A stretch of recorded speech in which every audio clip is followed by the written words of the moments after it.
Anyone who meets Peter or Marta will be immediately struck by their humility and approachability. When I think of Marta and Peter, the one word that comes to mind is independence, and a second word, fierceness. Their attitude, just the type of people they are, they're open, they are unassuming, they're welcoming.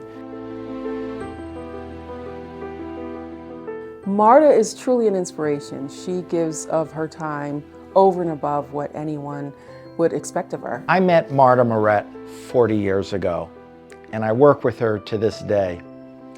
And what I remember about her then, and that I remember about her today, is her presence. Now, Marta is not a big package, but her nature, upbeat, positive, and engaging, is a big package. And that's so important when you want to get people to listen to you. When you look at her resume and what she has been involved in over the years, it is just remarkable. Urban policy strategies. She's been an adjunct faculty member in public health at Southern Connecticut State University. She's been involved in the capital campaign for Fairhaven Health to grow that institution that's already thriving into something, into its next chapter. Every one of the things that she's been involved in is about helping the most vulnerable people in our community. There's a common thread to Marta's work over the years. Now, on one level, it's public health, but it really isn't public health. It's about agency, people's agency. Not doing for people things that they can do for themselves, but showing people that they actually have the depth, the capacity, and the skills and the talents to do for themselves. Marta doesn't give people fish.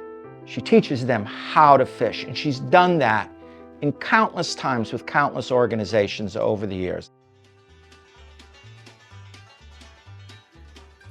So before I was mayor, I ran the New Haven Land Trust. And we were hosting an event. I can't remember if it was a fundraising event or some gathering. And we mailed President Salovey an invitation. He called back personally, and I was just the executive director of the New Haven Land Trust, right? He called back personally and left a message. And in his message, he said, this is Peter Salovey. I'm RSVPing for the event. I can't make it, unfortunately. And my last name is spelled Salovey. So he even spelled his last name, and I think that is kind of encapsulates that he's humble, that he doesn't assume anyone knows anything about him, and that's just really refreshing to see in someone that is so influential at Yale University.